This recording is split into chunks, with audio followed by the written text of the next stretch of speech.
কলকাতায় থাকে 4 বন্ধু। ভালো করে শুনবেন, কজন বন্ধু?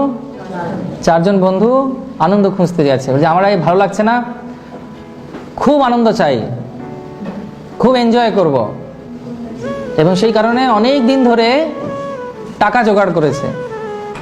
টাকা জমিয়ে জমিয়ে জমিয়ে জমিয়ে অনেক কষ্টে ভিসা পেয়েছে আমেরিকা যাবার, এবং 4 বন্ধু আমেরিকা গেছে। 4 বন্ধু আমেরিকা যাবার পর নিউ ইয়র্ক যে নগর আছে, সেই নগরের একটা বড় হোটেলে গিয়ে উঠেছে। তারা কি খোঁজ করতে এসেছে? কি চায়? আনন্দ থাকবে। এবং সেই গগনচুম্বী অট্টালিকা, যেখানে 100 তলায় উপরে থেকেছে, সব থেকে উপরে থাকবো, সব থেকে ভালো জিনিস দেখবো, এত টাকা খরচা করে এসেছে যখন, একদম কোনো কিছুতে কম যাতে না হয়। তো 100 তলায় একটা ফ্ল্যাট নিয়েছে। সে ফ্ল্যাট নিয়ে সেখানে 4 জন আছে। সকালবেলা ঘুরতে বেরিয়েছে, সাইড ট্যুর, বিভিন্ন জায়গায় ঘুরতে বেরিয়েছে। রাত্রেবেলা যখন ফিরে এসেছে দেখছে যেটা আমেরিকাতে হবার কথা নয় সেটা হয়ে গেছে। কি? লোডশেডিং। আর কত তলায় ফ্ল্যাট নিয়েছে? বোঝা যাচ্ছে কি? লিফট চলবে না আর। এবং মুহূর্তের মধ্যে তাদের মাথার মধ্যে একটা সন্দেহ হলো, তাহলে কি হবে?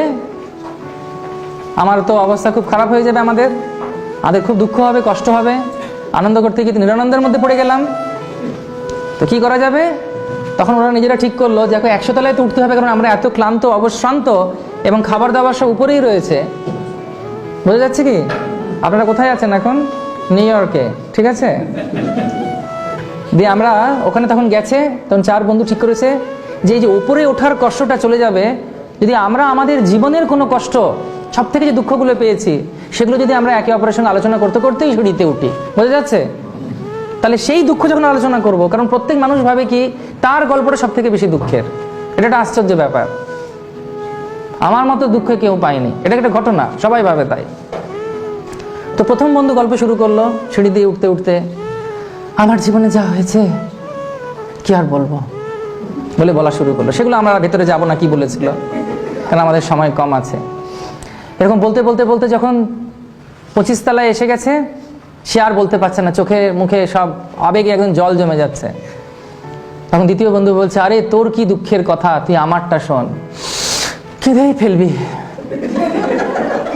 তখন বলছে ঠিক তাই, তাহলে শুরু কর দেখি। দ্বিতীয় ব্যক্তি শুরু করলো।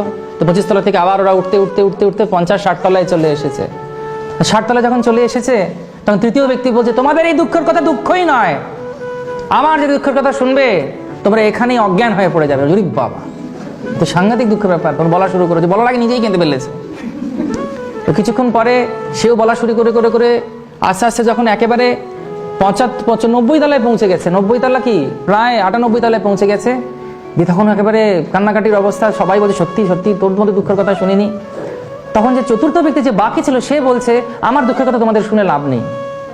তখন বলছে যে না না, এটা কেমন করে হবে? তুমি আমাদের 3 জনের দুঃখ শুনলে, আমাদের সব হাঁড়ির খবর পেলে, তোমারটা না জানলে কেমন করে হবে?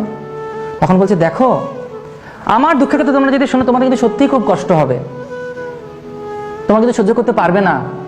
বলছে না, আমরা শুনবো, বলো। বলছে আমাদের ঘরের চাবিটা 1 তলায় ফেলে চলে এসেছে।